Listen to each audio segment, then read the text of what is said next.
ना तो पाकिस्तान की आर्मी, एयरफोर्स, नेवी कभी लड़ी है और ना आगे लड़ेगी, क्योंकि ये कायर हैं। इन्होंने 1947 में कबायलियों को भेजकर अपना उल्लू सीधा किया था। क्या हम इस एक्शन को लेने में डिले कर गए हैं? क्या हम ये कार्रवाई पहले कर सकते थे या हमने ये हादसे का इंतजार किया है? अगर एयर स्पेस बंद हो जाता है जी। तो कंप्लीटली नुकसान पाकिस्तान का है। सबसे बड़ा है स्टॉक मार्केट के ऊपर उसका इम्पैक्ट। जाहिर सी बात है, पड़ोसी देश इससे डरा भी हुआ है और अपनी गीदड़ भपकियां लगातार देता हुआ नजर आ रहा है। भारत सरकार ने ऑलरेडी हर चीज को बहुत ही क्लियर स्पष्ट शब्दों में क्लियर किया है कि एक्शन होगा तो होगा। रात के 1:30 बजे आप अपना आईएसआई जो चीफ है, आप उनको जो बदल देते हैं, उससे क्या लग रहा है कि, और जो रक्षा मंत्री है सीधे तौर पर ये कह रहे हैं कि भारत जो है 24 से 36 घंटे के बीच एक्शन ले सकता है। नमस्कार, मैं हूं मोनिका सिंह और आप देख रहे हैं इन खबर दिल्ली और हरियाणा। जिस तरीके की कायराना हरकत पाकिस्तान की तरफ से की गई है, भारत सरकार की तरफ से मुंह तोड़ जवाब देने की इस बात सामने आई है। यही नहीं, लगातार बैठकों के दौर जारी हैं, चाहे बात राजनीतिक स्थल पे की जाए या फिर जिस तरीके से तीनों सेना प्रमुख हैं उनको बुलाकर प्रधानमंत्री आवास पर बैठक की गई है, सीसीएस की बैठकें हो रही हैं। उससे एक बात तो साफ है कि भारत सरकार भी इस बार कड़ा संदेश देने की बात कह रही है। सबसे बड़ी बात यह है कि प्रधानमंत्री नरेंद्र मोदी ने सीधे तौर पर यह कहा है कि तीनों सेनाओं को खुले तौर पर छूट है। अब इसको आज हम डिकोड करते हैं। हमारे साथ ज्यादा बातचीत करने के लिए defence expert retired colonel major जो हैं सूरज, वो हमारे साथ हैं। बहुत बहुत स्वागत है सूरज आपका। सर, पहले तो आपसे यही जानना चाहेंगे मेजर सर कि जिस तरीके से प्रधानमंत्री की तरफ से ये आदेश दिए गए कि हम जो पूरे तीनों सेना प्रमुखों को कि खुली छूट है आपको, इस खुली छूट का लोग जानना चाह रहे दरअसल मतलब क्या है? इम्पॉर्टेंट थिंग ये है कि हमें खुली छूट मिल गई है, मतलब हम कंप्लीटली इंडिपेंडेंट हैं ऑपरेशंस की तैयारी करने के लिए।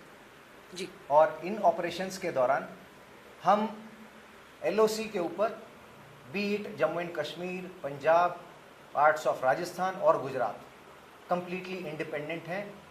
चाहे वो आर्मी के ऑपरेशंस हो, नेवल ऑपरेशंस हो, चाहे वो अरेबियन सी के तहत हो या एलओसी जो कि जम्मू एंड कश्मीर से मिलती है उस एरिया को हो। लेकिन जिस तरीके से सर कहा गया है, ये सवाल जो सामने आया कि तीनों जो सेनाएं हैं उनको खुली तौर पर छूट है, तो क्या ये एक्शन मोड की तैयारी है कि आप जाकर स्ट्राइक कर सकते हैं एलओसी के पार? ये बात है। सबसे इंपॉर्टेंट चीज ये है कि जो कार्रवाई ऑलरेडी हो चुकी है, सबसे पहले है नेवल एक्शन, आईएनएस विक्रांत। जब हम बात कर रहे हैं एक वॉरशिप जो कि ऑलरेडी डिप्लॉय हो चुका है नेवल की तरफ से, उस लोकेशन पे अगर नेवल ने अपने आईएनएस विक्रांत को डिप्लॉय कर दिया है तो वो सिर्फ अकेला वो नहीं है, उसके साथ में कंप्लीट इकोसिस्टम काम कर रहा है, जिसमें कि ड्रोन्स, फाइटर्स और इसके साथ साथ आपके जितने भी मिसाइल्स हैं वो सारे के सारे फंक्शनल हैं। किस टाइम पे ऑर्डर मिलना है, that will be from the political level and the moment orders are given immediately action हो जाएगा। सर, एक बात करें कि सीधे तौर पर आज जो भारत सरकार की तरफ से कदम उठाया गया है वो यही है कि पाकिस्तान का एयर स्पेस जो है उसको अब हम बंद कर रहे हैं। तो अगर आप हमें थोड़ा समझा पाएं टेक्निकली कि अगर हम ये पाकिस्तान का एयर स्पेस बंद करते हैं तो पाकिस्तान को इससे कितना इफेक्ट होगा? क्या हम उनको हम चोट पहुंचा रहे हैं, उन पर घात कर रहे हैं हम लोग? सबसे इंपॉर्टेंट चीज ये है कि अगर एयर स्पेस बंद हो जाता है जी, तो कंप्लीटली नुकसान पाकिस्तान का है। सबसे बड़ा है स्टॉक मार्केट के ऊपर उसका इम्पैक्ट। उनको मिलियंस एंड ट्रिलियंस का लॉस होने वाला है, बिकॉज ना उनकी कोई मूवमेंट है, ना कोई देश उनके साथ कोई किसी भी तरह का कनेक्टिविटी रखना चाहता है, और ना ही उनकी आवाजाही हमारी तरफ हो पाएगी। और इससे जो सरकार ने सख्त कदम लिए हैं उसके ऊपर स्ट्रिक्ट एक्शन चालू हो गया है। स्ट्रिक्ट एक्शन चालू हो गया है सर, आप ये कह रहे हैं, लेकिन जिस तरीके से पाकिस्तान में दहशत का माहौल है, रात के 1:30 बजे आप अपना आईएसआई जो चीफ है आप उनको जो बदल देते हैं, उससे क्या लग रहा है कि, और जो रक्षा मंत्री है सीधे तौर पर ये कह रहे हैं कि भारत जो है 24 से 36 घंटे के बीच एक्शन ले सकता है। तो यहाँ पर देखने को ये मिल रहा है कि ये जो ताबड़तोड़ मीटिंग्स हो रही हैं, कहीं ना कहीं पाकिस्तान इससे सीधे तौर पर डरा हुआ है। ऑफकोर्स डरना तो है, ये सारा का सारा प्लानिंग ना कि सिर्फ आसिफ मुनीर की तरफ से है, बट ये प्लानिंग पॉलिटिकल लेवल पाकिस्तान की पॉलिटिकल पार्टी की तरफ से भी था। आपने महसूस किया होगा 22 अप्रैल को जब ये अटैक हुआ था, उस टाइम पे शहबाज शरीफ कहाँ पर था? प्राइम मिनिस्टर शहबाज शरीफ टर्की में घूम रहे थे। क्यों? क्योंकि उनको ऑलरेडी पता था कि अटैक तो होना है और मैं पॉलिटिकल लेवल पे उसको अपने लिए एक्सेप्ट नहीं करूँगा। और दूसरी बात यह है महसूस करने वाली कि आप देखें कि अफगानिस्तान और पाकिस्तान के बॉर्डर के ऊपर जो इफेक्ट है, क्योंकि हमारे तालिबान के साथ संबंध बहुत अच्छे हैं, हमारे लिंक्स ऑलरेडी बन चुके हैं पॉलिटिकल लेवल्स पे, हमारे senior officials, senior diplomats already मिल चुके हैं। सो इसलिए इन डिप्लोमैट्स के ज़रिए हम ऑलरेडी बातचीत हमारी चल रही है। पाकिस्तान की कंप्लीट आर्मी डिप्लॉयड थी अफगानिस्तान पाकिस्तान बॉर्डर्स पे। नाउ दैट ये इंसिडेंट इन्होंने कर दिया है, कायराना हरकत जो इन्होंने करी है, इसका तो इन्हें खामियाजा भुगतना ही पड़ेगा। अब क्योंकि इनकी फौज लिमिटेड है, जो इनकी पाकिस्तान आर्मी है वो बहुत ही लिमिटेड है, अब वहाँ से डिप्लॉयमेंट उठा के इनको यहाँ पर लेके आना पड़ेगा, इनको यहाँ से लेकर आना पड़ेगा इंडियन बॉर्डर्स की तरफ लाना पड़ेगा। लेकिन मेरा सीधा सवाल मेजर आपसे ये भी है कि जिस तरीके से हम यहाँ पर देख रहे हैं कि क्योंकि आप आर्टिलरी में भी डील करते हैं, तो अगर आगे हम बात करें तो अगर ये वॉर होता भी है तो इंडिया को कहाँ कहाँ कौन सी आर्टिलरी में एडवांटेज है, और अगर ये वॉर होता है तो इंडिया कौन से अपने ऑप्शंस हैं जिनके साथ इस युद्ध में आगे बढ़ेगा? ना कि सिर्फ गन्स है हमारे पास, we got lots and lots of missile systems, ammunition की कोई कमी नहीं है, प्रोडक्शन हमारे देश में हो रहा है, कंटिन्यूटी में हो रहा है। सो मिसाइल चाहे वो ब्रह्मोस हो, चाहे हमारे पास रॉकेट्स हों, या फिर various other missiles, nuclear missiles हों, ये सारी की सारी Pinaka, स्मर्च and various other missiles which I will not coat here because everything is secret. Everything is secret. लेकिन मेजर साहब एक सवाल तो ये भी उठ रहा है, क्योंकि जिस तरीके से लगातार सर्जिकल स्ट्राइक्स देखने को मिली, हमने लैंड पे किया, हम एयर के थ्रू गए, अब कहीं ना कहीं पाकिस्तान को ये डर सता रहा है कि क्या हम अपनी सबमरीन से भी उनको चोट पहुंचा सकते हैं। तो क्या अब हमारी सबमरीन जिस तरीके से मूवमेंट हो रही है, तो क्या आपको लग रहा है कि नेवल जो ऑफिसर्स हैं या जो प्रमुख हैं उनको भी कोई ना कोई हिदायत दी गई है इस युद्ध के लिए? सी इंपॉर्टेंट थिंग इज, सबसे पहले ध्यान में रखने वाली बात यह है कि Pakistan army is not the army of professionals. आपने बीच में भी सुना होगा कि ये अपना वो दुकान खोल के रखा हुआ है जिसमें कि उन्होंने ये बताया हुआ है कि उनको इतना प्रॉफिट हो गया। So they are actually not the professionals. Right from 1947 ना तो पाकिस्तान की आर्मी, एयरफोर्स, नेवी कभी लड़ी है और ना आगे लड़ेगी, क्योंकि ये कायर हैं। इन्होंने 1947 में कबायलियों को भेजकर अपना उल्लू सीधा किया था, और हम लोग बिल्कुल सीधे थे, जिसकी वजह से हमने यूएन के ऊपर अपना स्टेप लिया और यूएन में अपने पॉइंट्स को रखा। ये बात और है कि यूएन के द्वारा रखा गया जो स्टैंड था वहीं पे सीज फायर लाइन बना दी गई थी, that is correct. Now coming to the submarines, जब वो प्रोफेशनल हैं ही नहीं तो डरेंगे, 100% डरेंगे। रीज़न उनके पास, आपने देखा होगा, हमने जो मूवी भी देखी हुई है जिसमें गाजी है, और हमारी तरफ से इंडियन नेवी ने आसानी से उनको मात दे दी, शिकस्त दे दी, उनके सबमरीन्स को भी डिस्ट्रॉय कर दिया within no time. The important thing is कि उनके पास इतनी क्षमता नहीं है। हमारे पास जो सबमरीन्स है, जितनी भी डिप्लॉयमेंट हमारी चल रही है, वो कंप्लीटली प्रोफेशनल तरीके से है। ये बात ये है कि we can not keep it in front of the media कि हाँ किस टाइम पे क्या मूव हो रहा है, because things are very very secretive in nature. And जब एक्शन होगा, जैसे हमने बालाकोट के दौरान किया था, वो एक्शन की सारे के सारी डिटेल्स आपके सामने रख दी जाएंगी डेफिनेटली। जाहिर सी बात है कि सिक्रेटिव प्लान्स हैं तो ये चीज़ें बाहर नहीं आती। लेकिन मेरे साथ एक सवाल ये भी है कि जिस तरीके से हम यहाँ पर ये देख रहे हैं कि जो एनआईए की लगातार, आज एनआईए डीजी चीफ जो हैं वो भी श्रीनगर में पहुँचे हैं।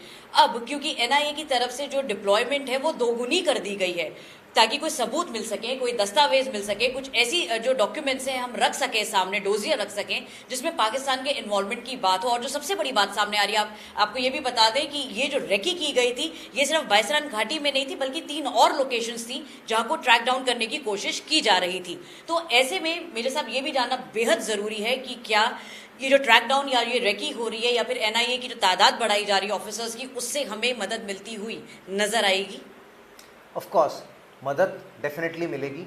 इससे पहले भी जब हमने देखा था 26/11 में, हमने सारे सबूत पाकिस्तान को दिए थे, बट उनके जजेस के द्वारा ये स्टेटमेंट देना कि all this is rubbish did not fetch our intention, the clear cut intention जिसके बेसिस पे उन्होंने जो हमारे ऊपर अटैक किया था ताज होटल पे। Now the same thing goes here. हमने ऑलरेडी जो इन्फॉर्मेशंस हैं, वीडियोज़ हैं, ऑडियोज़ हैं, ऑलरेडी गैदर कर चुके हैं हम लोग। इसके अलावा और छोटी से छोटी जानकारी हम गैदर कर रहे हैं। National intelligence agency definitely is going to probe more, और ज़्यादा गहराई से जाएगी, पूरी डिटेल्स निकालेगी, हर एक चीज़ को मैच करेगी। वो उनका ये इंश्योर करेगी कि हर चीज़ को रिलेटेड है किसी इवेंट के साथ। और ये जो इंसिडेंट हुआ है ये पूरा का पूरा पाकिस्तान के सामने, नॉट ओनली पाकिस्तान के सामने, इंटरनेशनल एजेंसी के सामने रखेंगे। मेरे साहब मेरा अगला सवाल ये भी है कि जिस तरीके से हम जो एक्शंस ले रहे हैं, खास तौर से अगर बात की जाए कश्मीर की, तो हमने यहाँ पर देखा है कि तकरीबन 10 आतंकवादियों के जो घर हैं उसको नस्ते नाबूद कर दिया गया है। इंटेलिजेंस पहले भी होगी, इंफॉर्मेशन पहले भी होगी, लेकिन ये क्या ये जिंदगियां जिस तरीके से गई हैं, 26 जिंदगियां, और उसके बाद जो ये अब एक्शन हो रहा है, क्या हम इस एक्शन को लेने में डिले कर गए हैं? क्या हम ये कार्रवाई पहले कर सकते थे या हमने ये हादसे का इंतजार किया है? ये क्योंकि ये इस तरह का एक्शन पहली बार हुआ है जी, ये इनिशिएटिव है गवर्नमेंट की तरफ से। क्योंकि जम्मू एंड कश्मीर के अंदर अगर कोई भी इनिशिएटिव लिया जाता है सरकार की तरफ से या फिर इंडियन आर्मी की तरफ से, तो उसके ऊपर ह्यूमन राइट्स वाले 1000 सवाल खड़े करते थे। इसकी वजह से भारत सरकार ने ऑलरेडी हर चीज़ को बहुत ही क्लियर स्पष्ट शब्दों में क्लियर किया है कि एक्शन होगा तो होगा, और नुकसान होगा जो भी टेररिस्ट इसमें इस कार्रवाई के, इस तरह की कार्रवाई के दौरान मिल पाया जाता है, तो सरकार के अभी स्पष्ट ऑर्डर्स हैं कि कोई भी हो, उनके घरों को, उनसे जुड़ी इकोनॉमिक स्टेबिलिटी को डिस्ट्रॉय किया जाए, ताकि उनके जीवन के ऊपर किसी तरह का वो इफेक्ट छोड़ के चला जाए। बिल्कुल इफेक्ट ना छोड़ के जाए। मेरे साहब एक बात ये भी उठती है कि एलओसी की अगर हम बात करें, लगातार हम देख रहे हैं कि एलओसी पर सीज फायर वायलेशंस जो है पाकिस्तान की तरफ से लगातार की जा रही है। और अब तो अखनूर सेक्टर की बात करें, कई ऐसे सेक्टर्स हैं जहां पर अब ये सीज फायर का उल्लंघन भी हो रहा है और अब गोलीबारी काफ़ी तेज़ भी हो रही है। तो क्या ये जब सीज फायर वायलेशंस होती हैं, तो क्या ऐसे में आप इंटरनेशनली जा सकते हैं, यू कैन अक्लेम दैट कि हाँ आप सीज फायर का वायलेशन कर रहे हैं, और आप ये प्रूव कर दें, दिखाएं? पहले भी हम लोगों ने जवाहरलाल नेहरू साहब के टाइम पे ये किया गया है, बट उसको रिकग्निशन भी दी गई है। लेकिन सीज फायर मीन्स वहीं पे सीज फायर दे देते हैं एंड नो इंश्योरिंग कि बाउंड्रीज कहाँ पर हैं, वहीं पे स्टॉपेज दे दिया जाता है। लेकिन इस सरकार ने इस चीज़ को इंश्योर किया है कि हम आतंकवाद का जो एक्शन है उसके खिलाफ एक्शन लेंगे ही लेंगे। अपार्ट फ्रॉम दैट 370 हटाने के लिए इन्होंने जो जोड़ तोड़ मेहनत करी है वो, और इसके साथ में पीओके को हमने वापस लेना है, उसके ऊपर एक्शन लिया है। नंबर 1। नंबर 2, हमें ये पता है कि पाकिस्तान की तरफ से बहुत सारा टेररिज्म होता आया है। इससे पहले सरकारों ने इफेक्ट उसके ऊपर संज्ञान नहीं लिया था, लेकिन अभी संज्ञान लिया जा रहा है। सरकार को भी बहुत सारे माध्यमों से, मीडिया से इंफॉर्मेशन मिल रही है कि वो कुछ ऐसी कार्रवाई करें जिससे कि टेररिस्ट को जन्नत नसीब ना हो। मतलब यदि वो आते हैं तो सिर्फ एक ही चीज़ के लिए, एक ही फिराक के लिए, 72 हूरों के पास जाएंगे और जन्नत नसीब होगी। वो जो 72 हूरें हैं और जो जन्नत है, उनकी जन्नत को यहीं पर निस्तो नाबूद कर दिया जाएगा। वो तरीका ये सुझाया गया है सरकार को कि इनको, जो भी टेररिस्ट हैं, जो भी देशद्रोही हैं, इन सभी को इंस्टेड ऑफ बरिंग, उनको दफनाने की बजाय उनको जिंदा जला दिया जाए। ताकि उनको जन्नत तो छोड़ो, उनको कुछ भी नसीब ना हो।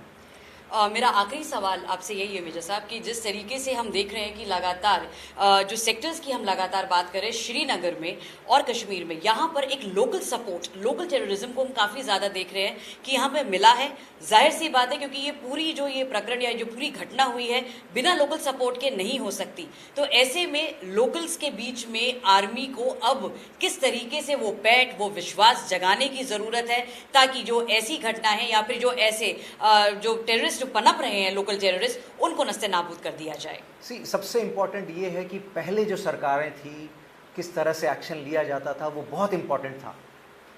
पहले कुछ ऐसे टेररिस्ट हुए हैं जिनको, जो कि हमारे ही देश के हुए हैं, तो सरकार ने या हमारी तरफ से इंडियन आर्मी ने कुछ पहल करते हुए उनको छोड़ा था। उनको छोड़ने के बाद उन्हें मौका दिया गया कि आप आएँ और अपनी ज़िंदगी को दोबारा गुजर बसर करें। उनको मौका मिलता रहा, लेकिन यही लोग जो यहाँ पर रहते थे, उनमें से कुछ लोग पाकिस्तान के टेररिस्ट के साथ, उनके टेररिस्ट ग्रुप्स के साथ टाई अप करने लग गए। टाई अप करने के बाद वो बन गए भारत के लिए देशद्रोही, जिनको कहा जाता है ओवरग्राउंड वर्कर्स। ये जो ओवरग्राउंड वर्कर्स हैं, यदि इनको पकड़ा जाता है, इनके खिलाफ एक्शन लिया जाता है, इनको जेल में डाला जाता है, मैं तो ये कहूँगा कि जो देशद्रोही है उसको सिर्फ ख़त्म करो, उसको छोड़ना ही नहीं है, किसी भी कीमत पे छोड़ना नहीं है। मिल गए, देशद्रोही है, ख़त्म करो। यदि ये एक्शन सरकार अपनी तरफ से लेती है तो मुझे लगता है कि ना जयचंद रहेंगे और ना ही किसी भी तरह के आतंकी। बहुत बहुत शुक्रिया। जिस तरीके से एक्शंस लिए जा रहे हैं, भारत सरकार लगातार इस बात पर जोर दे रही है कि ये जो 26 जानें गई हैं, इनका बदला ज़रूर लिया जाएगा। और ये सिर्फ कहना मात्र नहीं है। जिस तरीके से बैठकों का दौर हो रहा है, जाहिर सी बात है पड़ोसी देश इससे डरा भी हुआ है और अपनी गीदड़ भपकियां लगातार देता हुआ नजर आ रहा है। ऐसे में सबसे बड़ा सवाल तो अब यही उठता है कि अब जो हमारा आगे का प्लान ऑफ एक्शन है, जाहिर सी बात है वो सारी चीज़ें सामने नहीं आएंगी, लेकिन जो बैठकें हो रही हैं उसने पड़ोसी मुल्क को तनाव में, टेंशन में ज़रूर डाल दिया है। और कोशिश अब यही है कि ये जो गुनहगार हैं, इनको इनके असली मुकाम तक पहुंचाया जाए। ऐसे ही कुछ और इंटरव्यूज़ के लेकर हम लोग आते रहेंगे। आप देखते रहिए इन खबर, दिल्ली और हरियाणा।